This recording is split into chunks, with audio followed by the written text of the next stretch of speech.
Welcome back to the USA Dog Behavior Podcast. I'm Scott Schaefer, a certified dog behaviorist specializing in all types of canine behavior issues.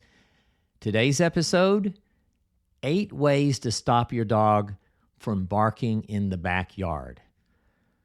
Today we're tackling one of the most common behavior problems out there, one that I'm asked about all the time. And before we go any further, I want to remind everyone, and if you've been listening to these episodes or you're a client of mine or you've heard me speak, you know that I say something all the time, and I'm going to just get it out of the way right up front. Barking is always a symptom of a bigger problem. Barking is just a symptom of a root cause. So let's keep that in mind as we talk about ways to keep your dog from barking in the back lawn. Dogs that just won't start barking in the backyard, you've got to address it. You just can't ignore it. First, barking is a totally natural behavior for dogs. That's right. But when it's constant, it can wear on your nerves and your neighbor's patience. That's the understatement. So let's talk about 8 ways to turn down the volume and get this under control, keeping in mind that barking is always a symptom. There's a root cause for it. Let's talk about 8 ways that you might address it. There are other ways, but here's 8 common ones. First, bring your dog inside more often. I'm real big on this. We now know in 2025, we've known it well for a long time actually, but we now know that dogs do best when they're inside with us. They're not livestock. They don't need to be left outside. They need to be in with us. And so a lot of times their barking is related to them being outside, not with us. Dogs bark at what they can see and hear, and so when you put them in the backyard, of course, that's going to be a problem. If you're not home, keeping your dog indoors with some background noise, like the radio or TV, can help drown out those outdoor sounds. So just keep them inside. It also keeps them from seeing visual triggers. Number 2 of 8 ideas, block your dog's view. This one's really big. If you've got a chain link fence or a wrought iron fence, try covering it or creating solid sections so she can't see every passing car or squirrel. This is a real big one. I call it line of sight.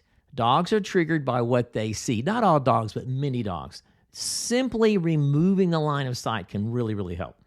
Third, supervise your dog on a long line, like 15 feet, when they are in the backyard.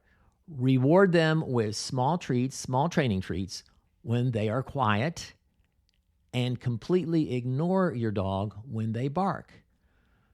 You're not to talk, touch, or even make eye contact with your dog when they are barking.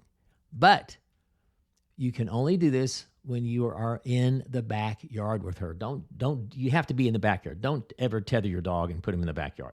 This is an exercise where you tether your dog, you're there, and basically you're rewarding your dog for being quiet. That's really the essence of it. Number 4, make sure your dog isn't bored. Dogs get bored.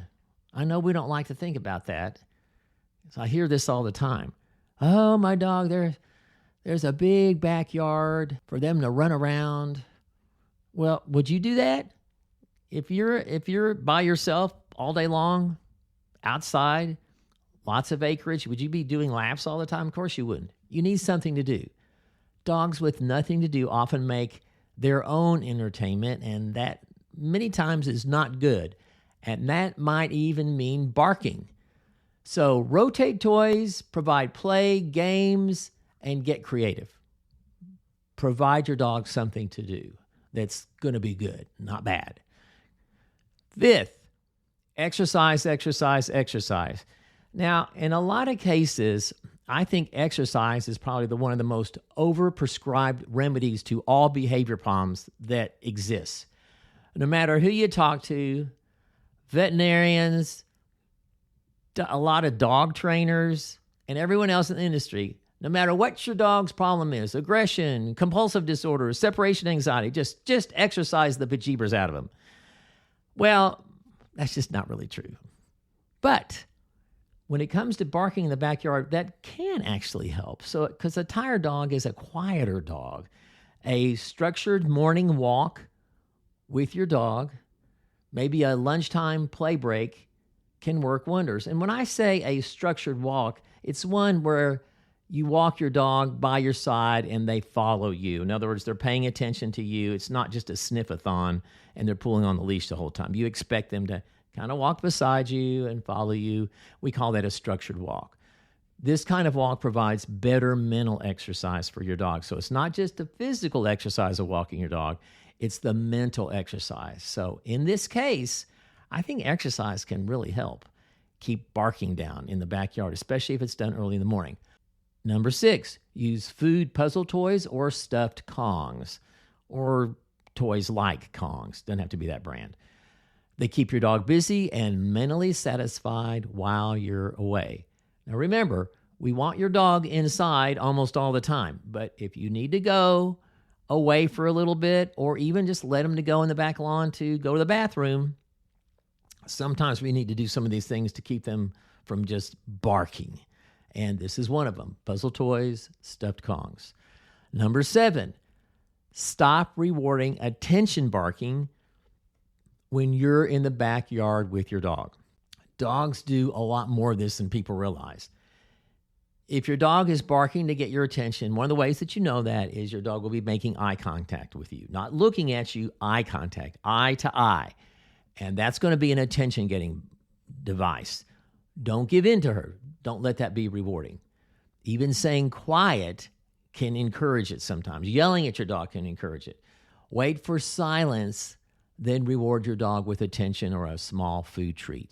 But don't start this cycle. It's called a demand behavior or an attention-getting behavior. Don't start this cycle of they're barking, they're looking at you, waiting for you to do something for them. Don't let that work.